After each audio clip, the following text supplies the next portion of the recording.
Hello friends, NCERT learning की में आपका बहुत बहुत स्वागत है। इस वीडियो में हम करेंगे रिप्रोडक्शन इन ऑर्गेनिज्म से कुछ इम्पोर्टेंट क्वेश्चंस को। हम यहाँ पे जीवों में जनन से कुछ इम्पोर्टेंट क्वेश्चन आंसर करेंगे। ये जो क्वेश्चन आंसर हैं ये 12th बोर्ड में आपकी मदद करेंगे। 12th बोर्ड का जो लोग भी एग्जाम देने वाले हैं, चाहे वो हिंदी मीडियम से हो चाहे इंग्लिश मीडियम से, उनके लिए यह काफी मददगार साबित होगा। तो जीवों में जो जनन होता है, ये जो चैप्टर है आपका चैप्टर नंबर 1 है 12th बोर्ड का बायोलॉजी का। तो हम लोग जो है इसके क्वेश्चन आंसर्स करेंगे। इसको मैंने 2 वीडियो में किया हुआ है। एक वीडियो में, इस वीडियो में हम लोग लॉन्ग क्वेश्चन आंसर करेंगे, ठीक है, जो कि 3 मार्क से 5 मार्क में पूछे जाते हैं। आपके जो इस साल एग्जाम होने वाले हैं 12th बोर्ड के, वो मई से लगभग स्टार्ट होने वाले हैं। टाइम टेबल भी आ गया है, तो ठीक है, चलिए स्टार्ट करते हैं।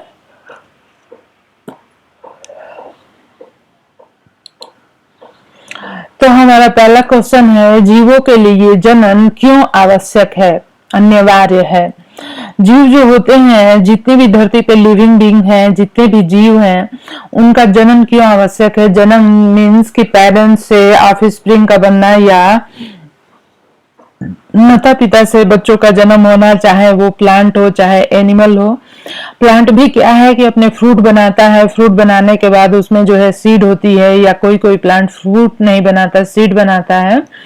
तो ये फ्रूट और सीड जो होते हैं क्या होते हैं, एक माध्यम होते हैं जिनके द्वारा उसी तरह का प्लांट, उसी तरह का पौधा फिर से हम और ज्यादा बना सकते हैं।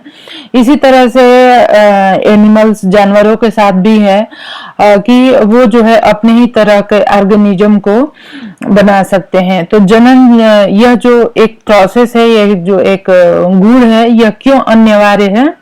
तो ये इसलिए अनिवार्य है कि जो जैविक प्रक्रियाएं हैं उसमें बहुत सारा नुकसान होता रहता है, तो उस नुकसान की आपूर्ति जो है जनन के द्वारा हो जाती है। तो चलिए यहाँ पे मैंने आपको समझा दिया और यहाँ पे आंसर देख लेते हैं। जनन जीवों का एक अति महत्वपूर्ण लक्षण है। जनन क्या है, जीवों का एक महत्वपूर्ण लक्षण है। यह एक अति आवश्यक जैविक प्रक्रिया है जिसके द्वारा न सिर्फ जीवों की उत्तरजीविता में मदद मिलती है, बल्कि इससे जीव जाति की निरंतरता भी बनी रहती है।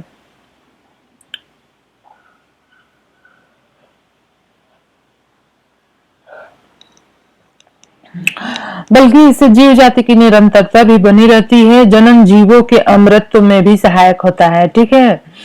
यह जो जनन है यह जीवों के अमरत्व में भी सहायक है, क्योंकि बहुत सारी प्राकृतिक परिस्थितियां ऐसी आती हैं जिसमें कि जीवों का ह्रास हो जाता है, लेकिन जो जीव बचते हैं उनमें जो उन जीवों में जो जनन की प्रक्रिया होती है वही उनके अमरत्व के में सहायक होती है। प्राकृतिक मृत्यु, वैता व जीर्णता के कारण होने वाले जीव ह्रास की आपूर्ति जनन द्वारा ही होती है। जनन से जीवों की संख्या बढ़ती है। जनन एक ऐसा माध्यम है जिसके द्वारा लाभदायक विभिन्नताएं एक पीढ़ी से दूसरी पीढ़ी तक स्थानांतरित होती हैं। अतः जनन जैव विकास में भी सहायक होता है। इन समस्त कारणों के आधार पर कहा जा सकता है कि जनन जीवों के लिए अनिवार्य है। तो ये क्वेश्चन जो है आपका पूछा जा सकता है आपके एग्जाम में, और यह बहुत ही इम्पोर्टेंट क्वेश्चन है। तो इसका जो आंसर है आप कैसे लिखेंगे, ये देख के वीडियो आपको समझ में आ जाएगा। तो ये क्वेश्चन के आंसर को हमें कैसे लिखना है ये समझ आ जाएगा। तो इसको आप जरूर से अच्छे तरीके से 2 बार 3 बार इस वीडियो को देखिए और इसको कम्प्लीटली हल करिए, तो आपको बहुत हेल्प मिलेगी, ठीक है। तो इसी तरह से ये 3 मार्क से 5 मार्क के क्वेश्चन में लॉन्ग आंसर क्वेश्चन जो होते हैं उनमें पूछे जाते हैं। तो इसी तरह से हम नेक्स्ट क्वेश्चन आंसर करेंगे। जनन की अच्छी विधि कौन सी है और क्यों। जो जनन होता है उसकी अच्छी विधि कौन सी है। प्राय लैंगिक जनन जो उनको हम जनन की श्रेष्ठ विधि मानते हैं। लैंगिक जनन के द्वारा गुणसूत्र की अदला बदली होती है, जिससे युग्मकों में नए लक्षण विकसित होते हैं तथा नए जीव का विकास होता है जो अपने जनकों से भिन्न होता है। अतः लैंगिक जनन जैव विकास में सहायक होता है। लैंगिक जनन द्वारा जीवों के जीवित रहने के अवसर अधिक होते हैं। अतः अनुवांशिक विभिन्नताओं के कारण जीव अधिक क्षमतावान होते हैं। लैंगिक जनन से जीवों की संख्या भी बढ़ती है। अतः लैंगिक जनन ही जनन की अच्छी विधि है। ठीक है, अगर आपसे क्वेश्चन ये पूछ दिया कि जनन की सबसे अच्छी विधि कौन है, तो आपको बताना है कि लैंगिक जनन जो होता है, सेक्सुअल रिप्रोडक्शन, यही जो है सबसे अच्छी विधि है जनन की। लैंगिक जनन के दौरान गुणसूत्रों की अदला बदली होती है, जिससे युग्मकों में नए लक्षण विकसित होते हैं तथा नए जीव का विकास होता है। ठीक है, तो लैंगिक जनन जो होता है, सेक्सुअल रिप्रोडक्शन, इसमें जो गैमेट बनते हैं, इसमें गुणसूत्रों की अदला बदली होती है और इससे नए लक्षण भी विकसित होते हैं। और ये नए लक्षण जो है नए तरह के एटमॉस्फेयर में और नए तरह के कंडीशन में जो है कि जीव को जीने में मदद करते हैं। तो इसलिए लैंगिक जनन ही सबसे अच्छी जनन की विधि है। तो इसी तरह से नेक्स्ट क्वेश्चन हम करेंगे कि अलैंगिक जनन द्वारा उत्पन्न हुई संतति को क्लोन क्यों कहा जाता है। जो अलैंगिक जनन होता है उसके द्वारा, यह क्वेश्चन भी लॉन्ग आंसर क्वेश्चन में आ जाएगा। इसके साथ ही साथ में आप लोगों के लिए जो रिप्रोडक्शन इन ऑर्गेनिज्म है, जीवों में जनन, इसके में शॉर्ट आंसर क्वेश्चंस और मल्टीपल चॉइस टाइप के जो क्वेश्चन होते हैं बहुविकल्पी, वो भी क्वेश्चन मैं आपको नेक्स्ट वीडियो में कराऊंगी और मैं हर चैप्टर का चैप्टर वाइज जो है हल आपको करा दूंगी। तो ठीक है, तो ये सारे वीडियो आप करते जाइए, आपका तैयारी हो जाएगा। लैंगिक जनन द्वारा उत्पन्न हुई संतति को क्लोन क्यों कहा जाता है। लैंगिक नहीं, अलैंगिक जनन जो होता है तो उसके द्वारा जो संतति उत्पन्न होती है उसको क्लोन क्यों कहा जाता है। तो हम आपको बताते हैं कि अकारिकी व अनुवांशिकी रूप से एक समान जीव क्लोन कहलाते हैं। जैसे कि देखने में भी समान हो अपने पेरेंट्स के और फिर अनुवांशिक रूप से मीन्स कि उसके जो सारे गुण धर्म हो वो भी समान हो पेरेंट्स के, तो उन्हें हम क्या कहते हैं, क्लोन कहते हैं। अलैंगिक जनन द्वारा उत्पन्न संतति, जो अलैंगिक जनन होता है और उसके द्वारा जो उत्पन्न संतति होती है, अनुवांशिक व अकारिकी रूप से अपने जनक के एकदम समान होती है। तो यह जो होती है अनुवांशिक और अकारिकी रूप से अपने जनक के समान होती है, अतः इसे क्लोन कहते हैं। नेक्स्ट क्वेश्चन है कि लैंगिक जनन के परिणाम स्वरूप बनी संतति के जीवित रहने के अच्छे अवसर होते हैं, क्यों। हमारा जो नेक्स्ट क्वेश्चन है वो है कि लैंगिक जनन जो होता है उसके परिणाम स्वरूप जो संतति बनती है उसके जीवित रहने के ज्यादा अवसर होते हैं। ऐसा क्यों होता है, क्या यह कथन हर समय सही होता है। तो चलिए यहाँ पे इसका आंसर हम देखते हैं। ठीक है, आंसर है लैंगिक जनन के दौरान गुणसूत्र का विनिमय होने से अनुवांशिक विभिन्नताएं उत्पन्न होती हैं जो जनक से संतति में स्थानांतरित होती हैं। युग्मकों की उत्पत्ति व निषेचन के कारण नए तथा बेहतर गुणों युक्त संतति का जन्म होता है। अतः लैंगिक जनन के परिणाम स्वरूप उत्पन्न संतति के जीवित रहने के अच्छे अवसर होते हैं। तो देखिए आप इसमें क्या समझ सकते हैं कि अनुवांशिक विभिन्नताएं जो उत्पन्न होती हैं लैंगिक जनन के द्वारा गुणसूत्रों के विनिमय से, यह जो है पेरेंट्स के द्वारा संतति में जाती है। जनक जो होते हैं माता पिता, उनके द्वारा उनके जो बच्चे होते हैं उनमें जाती है। युग्मकों की उत्पत्ति और निषेचन जो होता है इसके कारण नए और बेहतर गुण जो है संतति में जन्म लेते हैं। अतः लैंगिक जनन के परिणाम स्वरूप उत्पन्न संतति के जीवित रहने के अच्छे अवसर होते हैं। ठीक है, तो यहाँ पे ये हो गया। और दूसरा है यह कथन जो है सदैव सही नहीं होता। यहाँ पे पूछा है ना, क्या यह कथन हर समय सही होता है। नहीं, यह कथन हर समय सही नहीं होता। जनकों के रोगग्रस्त होने पर वह रोग आने वाली पीढ़ी में स्थानांतरित हो जाता है। तो उस स्थिति में लैंगिक जनन जो है कि हमारे लिए क्या है, सही नहीं है। ठीक है, नेक्स्ट जो है अलैंगिक जनन द्वारा बनी संतति लैंगिक जनन द्वारा बनी संतति से किस प्रकार भिन्न है। हमारा जो नेक्स्ट क्वेश्चन है लॉन्ग आंसर क्वेश्चन में वो है कि अलैंगिक जनन से जो संतति बनती है और लैंगिक जनन के द्वारा जो संतति बनती है इनमें क्या डिफरेंस होता है। तो अलैंगिक जनन द्वारा उत्पन्न संतान आनुवंशिक और संरचनात्मक रूप से जनक के समान होती है, अतः अपने जनक का क्लोन होती है। इसके विपरीत लैंगिक जनन द्वारा उत्पन्न संतान आनुवंशिक रूप से जनक से भिन्न होती है। नेक्स्ट हमारा क्वेश्चन है वो है अलैंगिक और लैंगिक जनन के मध्य विभेद स्थापित करिए। लैंगिक और अलैंगिक जनन के बीच हमें जो है डिफरेंसेस बताना है। तो हम यहाँ पे आंसर देखेंगे कायिक जनन को प्रारूपिक अलैंगिक जनन क्यों माना गया है। चलिए यहाँ पे देखते हैं अलैंगिक जनन और लैंगिक जनन में डिफरेंसेस।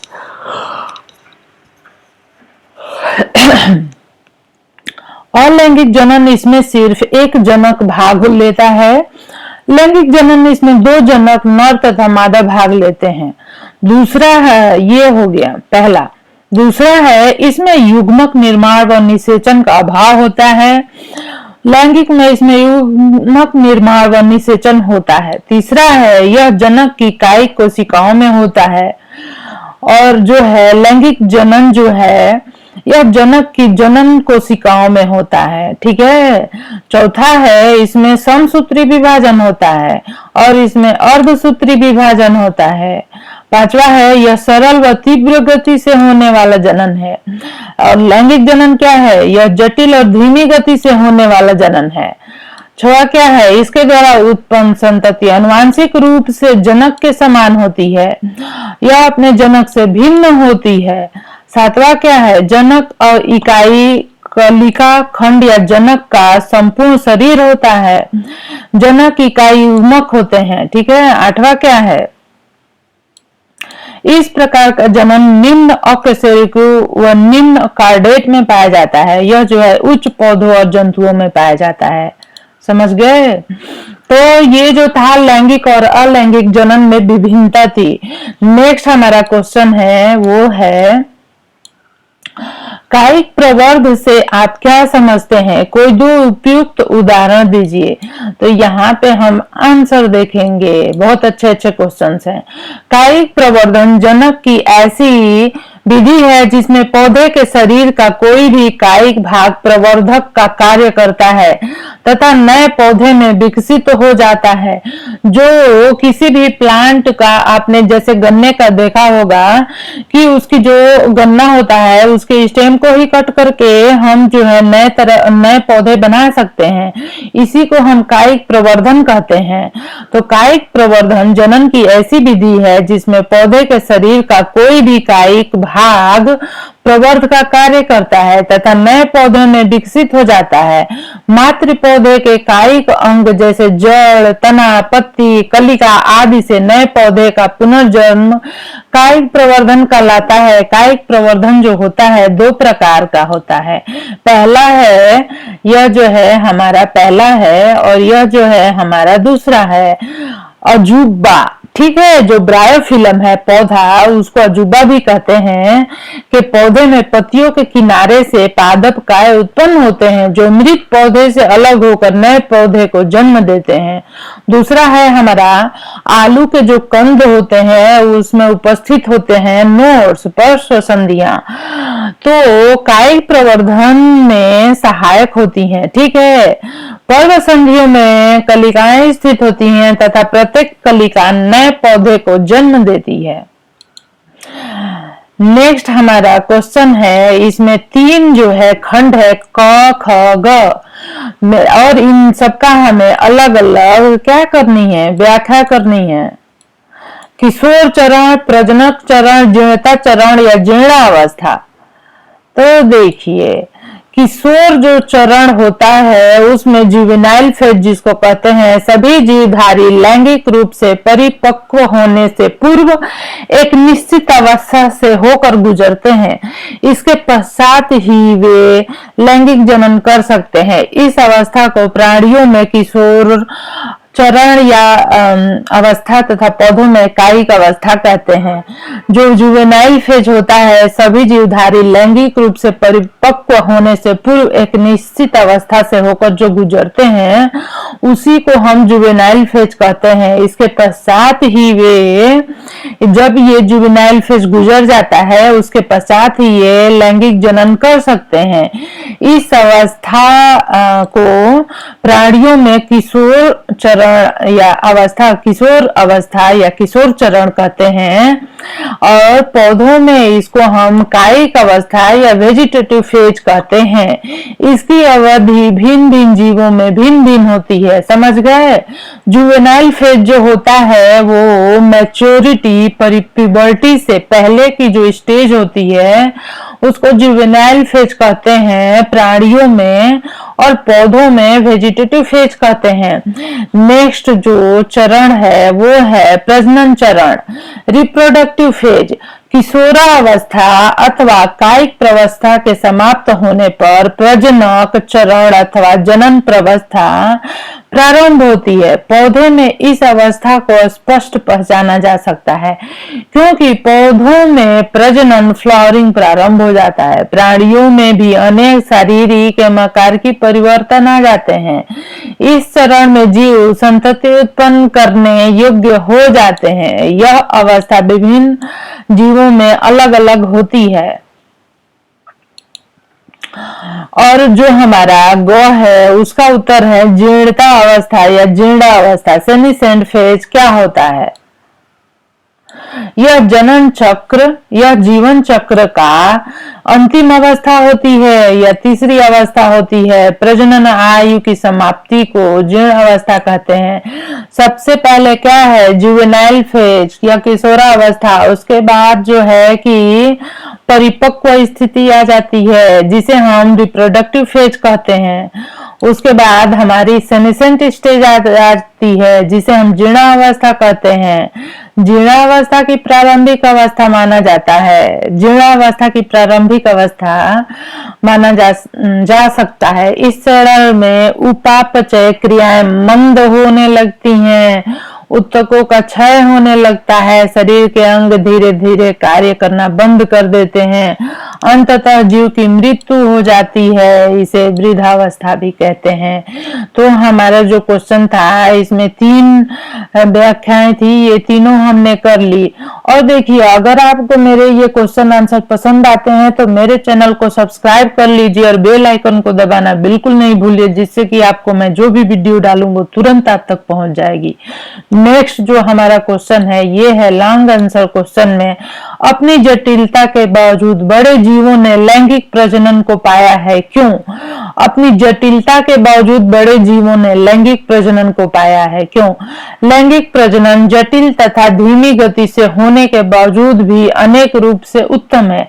इस प्रकार के जनन के दौरान गुणसूत्रों का विनिमय होने से नए लक्षण विकसित होते हैं जो पीढ़ी दर पीढ़ी स्थानांतरित होते रहते हैं। गुणसूत्रों के आदान प्रदान से विभिन्नताएं भी उत्पन्न होती हैं जो सदैव विकास में सहायक होती हैं। अपने इन्हीं गुणों के कारण बड़े जीवों में लैंगिक जनन पाया जाता है। नेक्स्ट हमारा क्वेश्चन है वो है व्याख्या करके बताइए कि अर्धसूत्री विभाजन तथा युग्मक जनन सदैव अंतर संबंधित अंतर्बद्ध होते हैं। तो यहाँ पे हमारा आंसर हो जाएगा कि लैंगिक जनन करने वाले जो जीवधारी होते हैं में प्रजनन के समय अर्धसूत्री विभाजन तथा युग्मक जनन गैमेटोजेनेसिस की प्रक्रिया होती है। सामान्यतः लैंगिक जनन करने वाले जीव द्विगुणित डिप्लॉयड होते हैं। युग्मक निर्माण प्रक्रिया को युग्मक जनन गैमेटोजेनेसिस एनालिसिस कहते हैं। शुक्राणुओं के निर्माण को शुक्र जनन तथा अंडाणुओं के निर्माण को अंड जनन कहते हैं।